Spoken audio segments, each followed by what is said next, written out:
Assalamualaikum warahmatullahi wabarakatuh. Selamat siang sahabat semua dimanapun berada. Hari ini seperti biasa kita kembali ya dalam segmen Jangan Salah Arah, membaca semua peristiwa yang terjadi secara jernih agar kita tidak salah arah. Jadi hari ini hari Sabtu ya, hari Sabtu kita tetap melakukan sesi ini Jangan Salah Arah. Ini agar kita tidak akan bahas beberapa topik yang menarik hari ini. Seperti biasa sebelum kita memulai saya menyapa dulu rekan saya Bro Eko. Selamat siang Bro Eko. Selamat siang Bang Mus. Assalamualaikum warahmatullahi wabarakatuh. Waalaikumsalam warahmatullahi wabarakatuh. Oh ya, sebelumnya jangan lupa like, komen, dan share serta subscribe ya untuk bisa melihat notifikasi program-program berikutnya. Silakan Bang Mus. Siap. Ya, selanjutnya saya menyapa juga nih narasumber kita, pakar kebijakan publik Bang Matnur. Selamat siang Bang Matnur. Selamat siang. Siap, Bang Mustafa. Assalamualaikum warahmatullahi wabarakatuh. Bro Eko. Waalaikumsalam warahmatullahi wabarakatuh. Iya deh Bang Matnur, hari ini kita tetap jalankan ya program Jangan Salah Arah edisi weekend nih hari Sabtu nih. Jadi sambil menemani sahabat-sahabat istirahat, kita juga tetap menyampaikan ulasan peristiwa yang penting di Republik. Bro Eko bisa langsung mention isu apa nih yang mau kita diskusikan pada siang hari? Oh ya, ini semakin seru nih bahwa Pak Wiranto yang statusnya sebagai Ketua Dewan Pertimbangan Presiden ya, Watimpres, bertemu dengan BEM ya, BEM Nusantara, BEM Nusantara yang mewakili beberapa BEM yang tergabung. Nah ini semakin seru juga, dan di sini kelihatannya untuk BEM Nusantara ini lebih ke audiensi saja ya. Kemudian yang intinya yang hanya disoroti dibahas bahwa untuk penundaan pemilu dan perpanjangan masa jabatan 3 periode itu udah final, itu tidak akan dilanjutkan. Hanya saja yang menjadi tanda tanya bahasan lainnya seperti apa begitu ya. Nah, kemudian bagaimana dengan BMSI yang sudah berencana demonstrasi pada tanggal 11 April. Nah ini yang akan seperti apa ini nih? Ini Bang Matnur, gimana nih menurut Bang Matnur? Ya, terima kasih Bro Eko. Pertama ingin saya menyapa dulu teman-teman ya yang sudah hadir di live YouTube ataupun live Facebook ya. Selamat datang. Saya kira di berita hari ini Sabtu 9 April ini berita tentang pertemuan Pak Wiranto dengan BEM Nusantara itu cukup viral ya. Viral kalau bahasa anak muda ya, viral.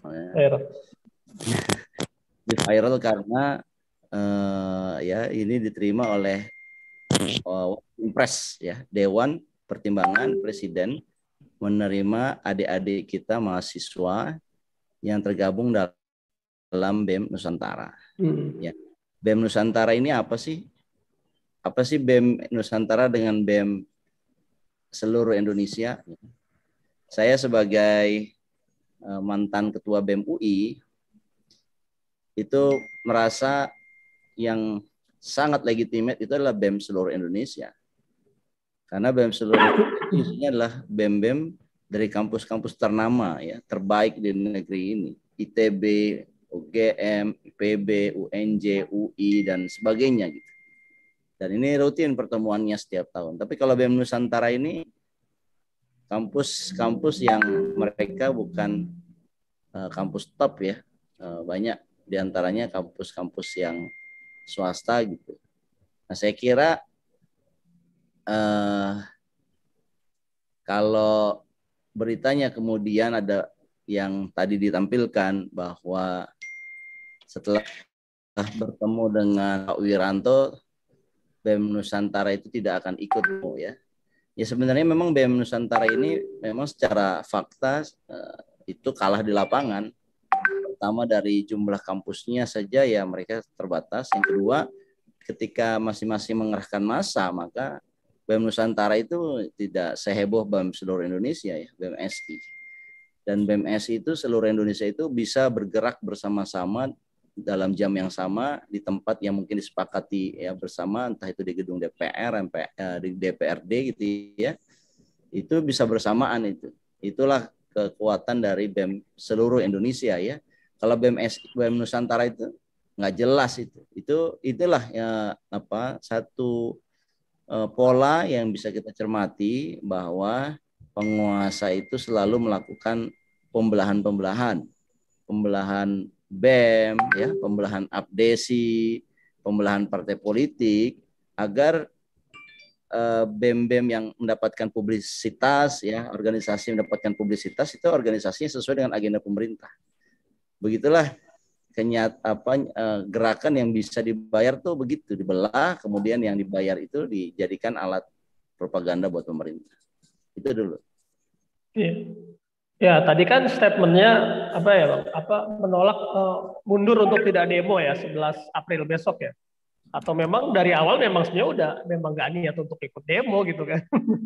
Dia hanya sebagai kamuflase saja gitu. Jadi demonya itu pun kita perlu tanya juga ya, ini BEM SI ini sudah mengantongi izin loh. Betul. Dan kalau saya baca berita itu izinnya sudah ada. Jadi mereka melakukannya di kondisi pandemi sedang turun ya. Saya kira demo mereka ini akan menarik ya tanggal 11 April nanti. Tapi apakah memang harus ada izin, Pak? Apa tidak hanya pemberitahuan saja? Kalau yang sebelumnya kan cukup pemberitahuan saja kan? Oh iya, itu izin perlu, Bro. Izin perlu. Setidaknya itu ya surat pemberitahuan lah ya. Surat pemberitahuan yang mengatakan bahwa saya mau demonstrasi, jumlah massanya sekian, kemudian penanggung jawabnya siapa, korlapnya siapa. Itu perlu, itu udah ada undang-undangnya itu, Bro. Tapi untuk pelarangan tentunya kita sudah di alam demokrasi, tidak ada yang bisa melarang hak-hak berpendapat kita dilarang begitu ya. Berarti kan intinya cukup surat pemberitahuan saja, bukan surat izin yang dikeluarkan dari kepolisian kan, Pak? Iya ya, surat pemberitahuan. Betul. Nah ini implikasinya kira-kira bagaimana nih Pak? Nih, karena ada pembelahan, kemungkinan kan ada dua kubu nih dari mahasiswa sendiri. Ya, karena ada pembelahan ini ya seperti biasa, kubu yang bisa dimanfaatkan, yang bisa dirayu, bisa dibujuk ya, itu akan melakukan counter dari apa yang sebenarnya gitu. Dan BEM Nusantara ini kalau dari lihat narasinya ini kan counter dari BEM seluruh Indonesia. Kalau ini counter berarti pertama BEM Nusantara ini berpihak kepada siapa? Kepada yang diaspirasikan rakyat atau kepada yang membayar mereka, yaitu penguasa begitu kan. Nah, jadi terkesan bayaran gitu ya, Bang ya. Gimana Bang Mus?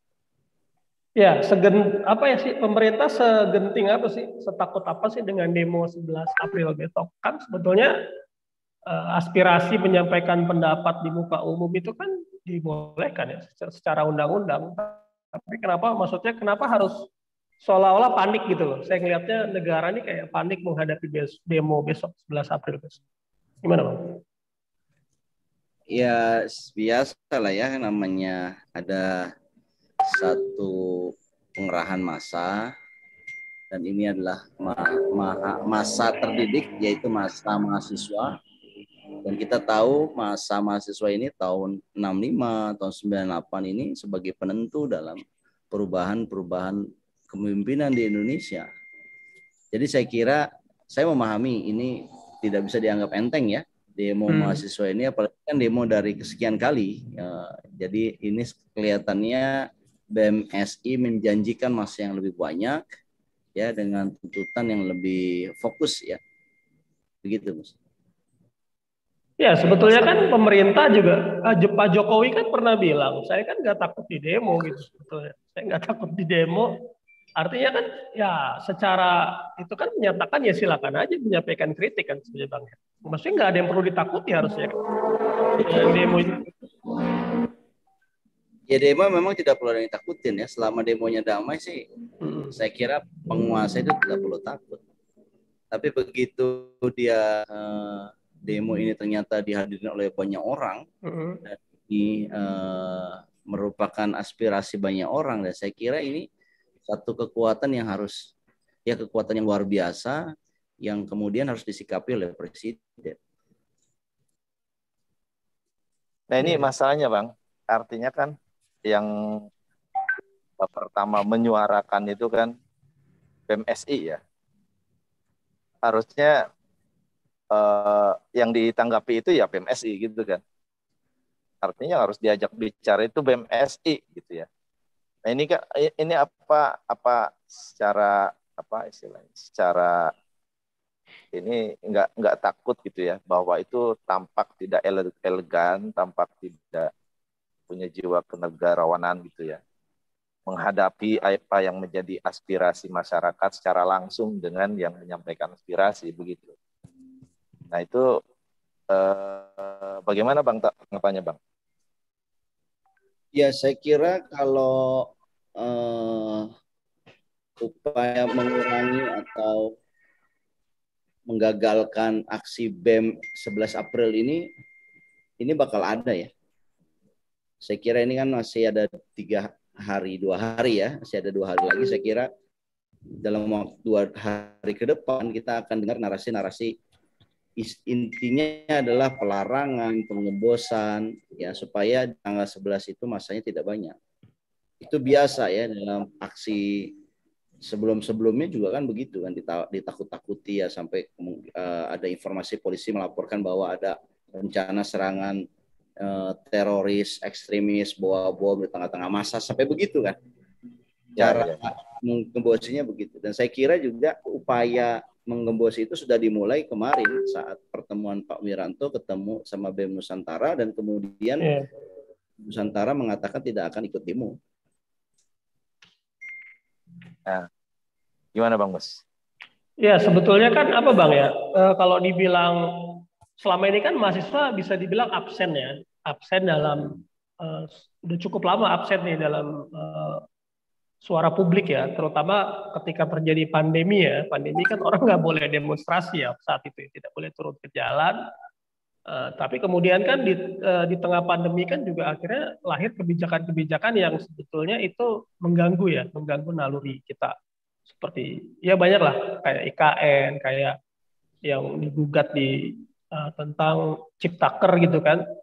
Itu kan kebijakan-kebijakan yang harusnya mahasiswa menyoroti ya, tapi kemudian kan karena adanya pandemi orang nggak bisa turun ke jalan gitu. Nah sekarang kan mungkin sudah momentumnya kali Bang ya mahasiswa turun ke jalan. Itu seperti apa? Ya saya kira gerakan mahasiswa itu akan memanas seiring dengan kondisi masyarakat ya.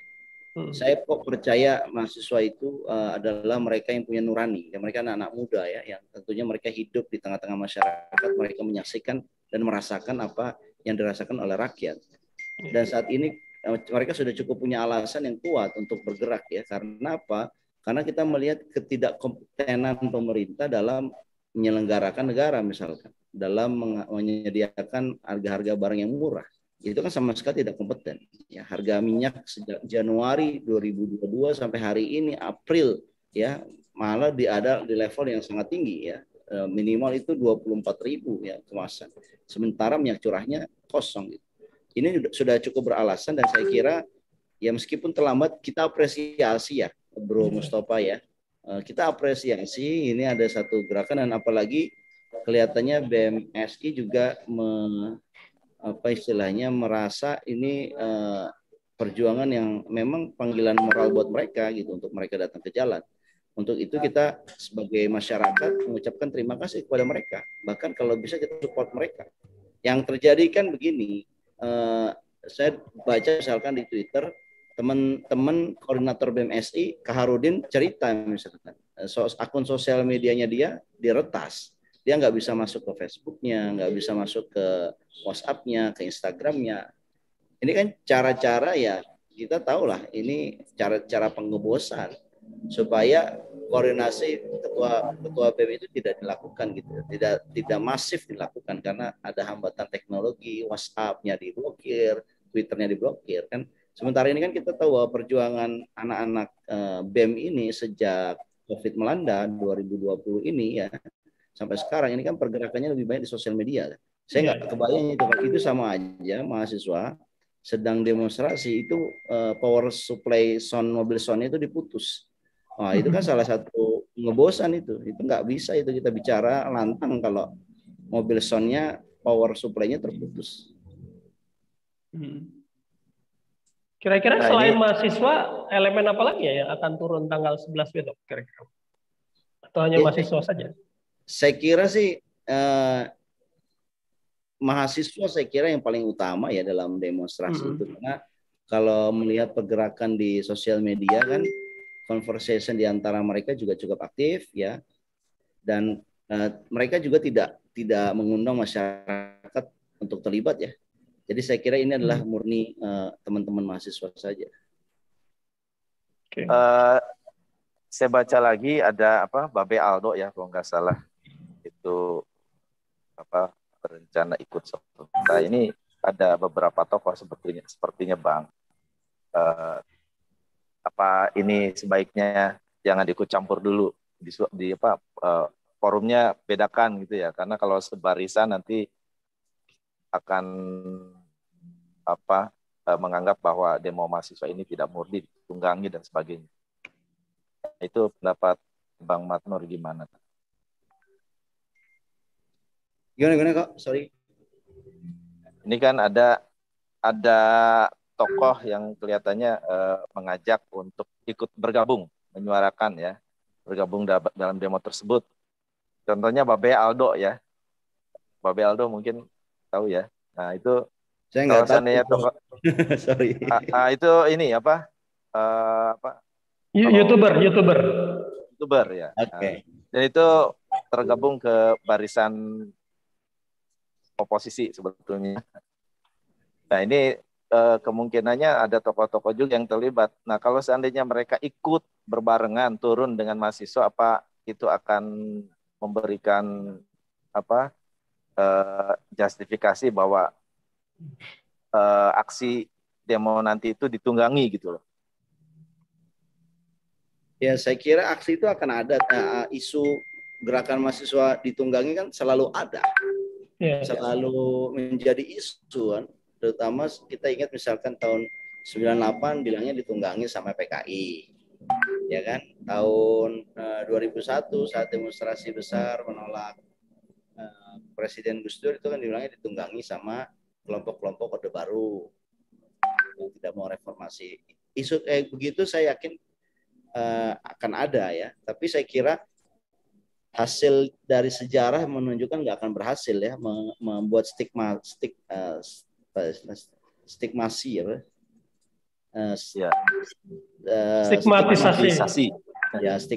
seperti itu ya nggak akan berhasil. Ini udah terbukti ya di sejarah itu nggak berhasil. Intinya adalah saya ingin sampaikan ini percuma kalau negara menghalang-halangi mereka sementara akar masalahnya tidak mereka atasi gitu loh. Mereka menghalangi demonstrasi hadir, tetapi kenaikan harga itu dirasakan di lapangan. Itu percuma mereka melakukan pengembusan karena bahan bakar untuk melakukan demonstrasinya itu ada di tengah-tengah masyarakat, yaitu terkait mengenai kenaikan harga-harga. Saya kira itu. Jadi mungkin ketakutannya adalah untuk menjatuhkan penguasa sekarang ya. Itu ketakutannya mungkin, sehingga sedemikian rupa dengan berbagai cara untuk dihalang-halangi begitu. Betul Bang ya? Ya. Saya kira gitu. Oke, gimana untuk topik ini? Tapi masih terkait ya topik berikutnya juga. Oke, tapi sebelumnya saya ingatkan kembali kepada para pengunjung, jangan lupa like, comment, share, dan subscribe channel ANH channel ya. Khusus JSA ini, jangan salah arah ini akan tayang tiap hari. Sehingga klik tombol notifikasi untuk mendapatkan informasi update berikutnya. Oke, untuk berikutnya masih seputar sekarang beralih. Bagaimana dengan BEM SI sendiri nih? BEM SI sendiri. Tadi kan BEM Nusantara ya. Dengan BEM SI sendiri, kira-kira mereka akan berhenti atau tidak? Apakah karena kan kabarnya juga izinnya masih diproses nih, Bang?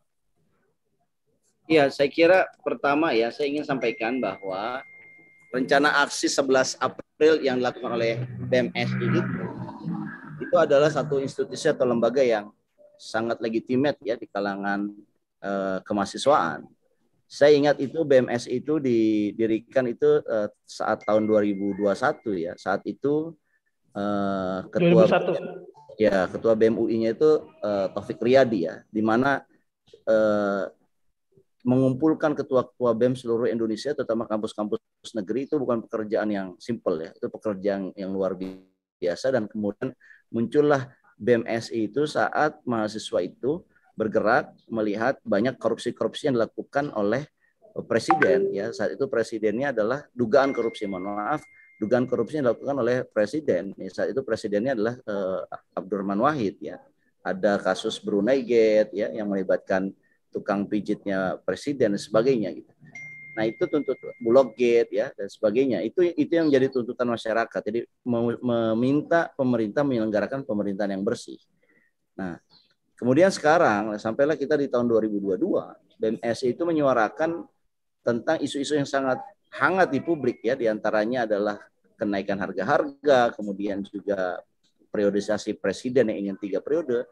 Dan saya kira ini bisa ya bisa diikuti oleh banyak orang, karena banyak orang di luar sana yang tidak setuju dengan narasi-narasi yang dikembangkan oleh pemerintah ini. Nah, yang kedua, kalau ini tidak kemudian direspon dengan baik, saya kira ini akan menjadi snowball effect. Ya, snowball effect ini mungkin akan terjadi pasca Lebaran ya, di mana akan banyak berbagai elemen lain ya selain BEM ya, mungkin ada elemen-elemen yang lain yang menyuarakan ide yang sama ya, terutama kalangan emak-emak ya, karena emak-emak ini pengen harga-harga murah kan, mereka tidak menemui solusi harga-harga murah. Ya, jadi mungkin ini bisa jadi pemicu ya, trigger gerakan-gerakan selanjutnya kalau seandainya aspirasi dari mahasiswa ini tidak ditanggapi ya. Walaupun sebetulnya kalau kita sendiri kan mungkin sudah bisa ngambil kesimpulan. Kemarin Muldoko menyampaikan bahwa seperti IKN itu super prioritas misalkan, kan itu adalah salah satu yang menjadi tuntutan mahasiswa untuk dihentikan kan ya. Nah, ini tentunya benturan ini selama belum diakomodir kan akan terus berlanjut ya, dan mungkin akan membesar. Nah, ini kira-kira akan berdampak tentunya kan. Resikonya mungkin secara ekonomi gimana, Bang? Dari kalau demo ini dilaksanakan terjadi gitu. Oh, yang jelas demo ini kalau seandainya masa tanggal 11 itu besar, ini bisa mengkhawatirkan para pemilik modal ya, terutama harga-harga saham ya, harga nilai tukar itu mungkin bisa tertekan dari demo tanggal 11 ini. Dan saya kira ini tentunya akan mengkhawatirkan investor, karena bisa jadi investor mendapatkan satu informasi yang berbeda dengan apa yang diserukan oleh teman-teman BEM. Bisa jadi seolah-olah apa yang menjadi kebijakan pemerintah didukung penuh ya kan, seolah-olah IKN didukung penuh dan sebagainya. Tapi begitu nanti terlihat demonstrasi ini nampak besar ya, dan belum belum pernah ada terjadi di zaman COVID, saya kira para investor akan berpikir 2 kali atau 3 kali untuk berinvestasi di Indonesia. Nah, saya kira di jangka pendek ini akan membawa dampak buruk buat perekonomian ya. Tetapi persoalannya kan kita punya persoalan inefisiensi dalam pengelolaan program APBN ya. APBN digunakan untuk IKN ini kan inefisiensinya besar. Nah, sehingga saya kira kalau demo ini berhasil dan mampu menyelenggarakan pemerintahan yang efektif dan efisien, saya kira ke depannya nanti buat ekonomi akan semakin baik. Jadi mungkin ini harga yang harus dibayar ya kalau seandainya inilah collateral damage lah dari sebuah aktivitas yang harus dilakukan ya. Tapi kan kalau kita lihat juga ya tuntutan mahasiswa kan mungkin salah satunya kan apa untuk tetap pemilu di 2024 ya. Maksudnya kan ini yang sedang ini kan mahasiswa lebih ke akal sehat ya kalau menurut saya Bang. Kan kalau mereka melihatnya mungkin kan sekarang sudah terus dihembuskan bahwa pemilu itu ya bisa diundur gitu kan atau presiden bisa diperpanjang. Padahal kan mahasiswa mungkin melihat ini akan sangat berbahaya kan bagi reformasi kita ya. Gitu loh. Nah, mungkin itu beberapa statement berita secara tegas bahwa pemerintah ya mungkin ada dua hal yang mungkin saya sendiri agak melihatnya agak berbeda dari pernyataan presiden sendiri melarang para menteri untuk menyuarakan ya penundaan pemilu dan perpanjangan masa jabatan presiden. Tapi di sisi lain seperti ini pertemuan antara Watimpres Ketua Watimpres Pak Wiranto itu secara tegas menyatakan karena itu istilahnya berbenturan dengan undang-undang sehingga itu tidak mungkin mustahil untuk dilaksanakan. Sementara dari staf ahli yang lain bahwa secara demokratis kan yang penting itu mendapatkan suara terbanyak disetujui oleh DPR untuk amandemen itu pasti bisa. Artinya ini ada berbagai statement nih ya di dalam kubu pemerintahan sendiri yang artinya kalau tidak ada tekanan dari masyarakat seperti mahasiswa tentunya tidak akan ada statement seperti yang disampaikan Pak Jokowi kemarin berhenti berbicara tentang perpanjangan masa jabatan presiden dan lain-lain. Nah, dari perubahan-perubahan tersebut ya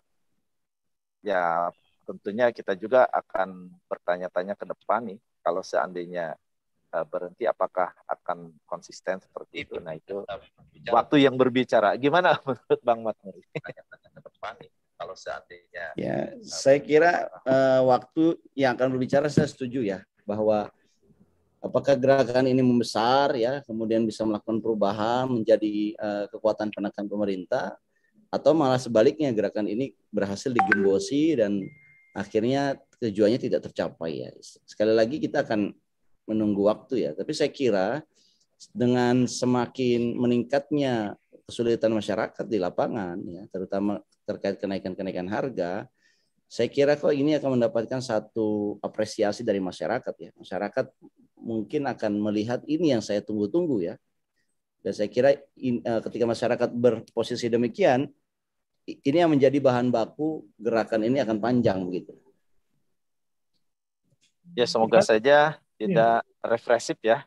Pemerintah bisa bijak menghadapinya karena itu anak-anak kita generasi yang mungkin akan menjadi pemimpin besar yang hebat di masa yang akan datang gitu ya. Jadi tentunya kita mengharapkan dan menghimbau tentunya agar pemerintah bisa bijak gitu ya. Kemudian menganggap bahwa ini adalah proses demokrasi, proses pembelajaran demokrasi juga bagi mahasiswa tentunya. Gimana Bang Mus? Ya kan kalau slogan mahasiswa itu katakan hitam adalah hitam Bang ya, katakan putih adalah putih. Benar, ya, Mas Mustafa waktu mahasiswa ya. Saya ikut demo Bang.